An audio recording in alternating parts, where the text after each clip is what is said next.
మీరు పాడుతున్నప్పుడు ఇప్పుడు ఎంత అన్ని పాటలు మంచి పాటలు అయినా కూడా ఏదో ఒక రికార్డింగ్కి వెళ్తున్నాం అంటే మనకు కొంచెం ఎక్కువ హ్యాపీగా ఉంటుంది. అలా ఎవరి రికార్డింగ్కి వెళ్తున్నప్పుడు మీరు అరే వాళ్ళు ఏం పాట వస్తుంది ఈ గమకం మనం ఇంకా బాగా వెళ్దాం అని అలా అలా ఉంటుంది కదా? అది హ్యాపీనెస్ కాదు, టెన్షన్స్ వస్తుంది. టెన్షన్. కొన్ని మ్యూజిక్ డైరెక్టర్స్ దగ్గర వెళ్తున్నప్పుడు ఈరోజు ఎలాంటి పాట వస్తుందో మనకు అది నా గాత్రంలో రావాలి, మ్యూజిక్ డైరెక్టర్ని సాటిస్ఫై చేయాలి అని ఒక పెద్ద ఇది ఉంది కదా. సో అది కొన్ని మ్యూజిక్ డైరెక్టర్స్ దగ్గర వెళ్తున్నప్పుడు ఆ భయం ఉంటుంది. ఎవరెవరు? అదే ఇళయరాజా గారు, శరత్ గారు.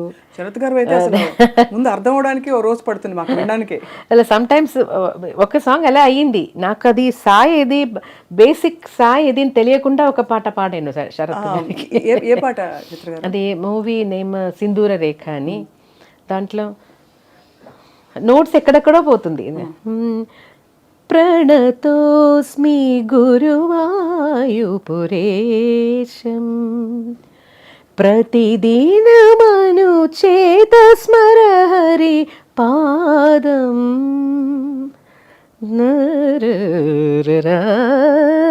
పరిపూర్ణమే తరరారరా కరుణానిధే సత్యం వ్రతభరిత తత్వం మమ హృదయం భక్తి స్వరలుళితం ప్రణతోస్మి. అదే బేసిక్ సాయి దాన్ని అర్థం అవుతుంది, అయితే ఎక్కడెక్కడ పోతుందో నోట్స్ నొటేషన్ రాస్తున్నప్పుడు చాలా టెన్షన్ అయిపోయాను. శరత్ గారి పాటలన్నీ కొంచెం మీరు ఫస్ట్ పాడింది అంటే ఫస్ట్ లో పాడిన పాట మధురం గాయతి శరత్ గారి. అది ఫస్ట్ కాదు, శరత్ దగ్గర కొన్ని పని చేసిన తర్వాత తీసిన ఆల్బమ్ అదే. అసలు అంటే చాలా కష్టమైన పాట. ఆ ఆల్బమ్ లో అన్ని మంచి సాంగ్సే. ఇప్పుడు కూడా అది వింటే చాలా ఫ్రెష్ గా అనిపిస్తుంది. చాలా గొప్ప పాటలు పాడుతూ ఈ క్రమంలో మనం సీనియర్ గాయని మణుల పాటలు ట్రై చేస్తూ ఉంటాం నేర్చుకుంటున్నప్పుడు. నిజంగా కాన్సర్ట్స్ కోసం అని అది కూడా ఇంకొక విషయం కూడా చెప్పాలి. మన లిరిసిస్ట్ వైరముత్తు గారు ముందు నేను కేరళ నుంచి వచ్చాను, కొన్ని తమిళ్ సాంగ్స్ కొన్ని తెలుసు, అయితే బాగా ఎక్కువ పాటలు తెలీదు. సో అప్పుడు వైరముత్తు గారు నాకు సుశీల గారు పాడిన ఒక 2 క్యాసెట్స్ ఇచ్చేసి, ఇది మీరు నేర్చుకొని మీ గొంతులో పాడి నాకు క్యాసెట్ పంపేయండి అని ఇచ్చేశారు. సో అది నాకు ఒక పెద్ద గుడ్ అడ్వైస్ అండ్ గుడ్ అది మంచిది కదా. సో ఒక్కొక్కటి నాకు టైం దొరికినప్పుడు అన్నీ సుశీల గారి ఏదైనా ఒక పాట ఆ ఆల్బమ్ నుంచి కొత్త సాంగ్స్ రాసేసి అది నా గొంతులో నేను ట్రై చేసి తర్వాత అన్ని సాంగ్స్ పాడేసి నేను వైరముత్తు గారికి పంపించేసాను. సో అది నాకు నా డిక్షన్ ఇంప్రూవ్ చేయడానికి, మ్యూజికాలిటీ ఇంప్రూవ్ చేయడానికి అన్నీ చాలా హెల్ప్ అయ్యింది. అలాగే ఇళయరాజా గారు అడ్వైస్ చేసినది ఎక్స్ప్రెషన్స్ కోసం జానకి అమ్మ సాంగ్స్ విను, దాంట్లో ఒక సిచ్యువేషన్ నేను చెప్తే దానికి ఎలా కావాలో ఆటోమేటిక్గా అమ్మ ఇస్తున్నారు. I don't have to tell her more.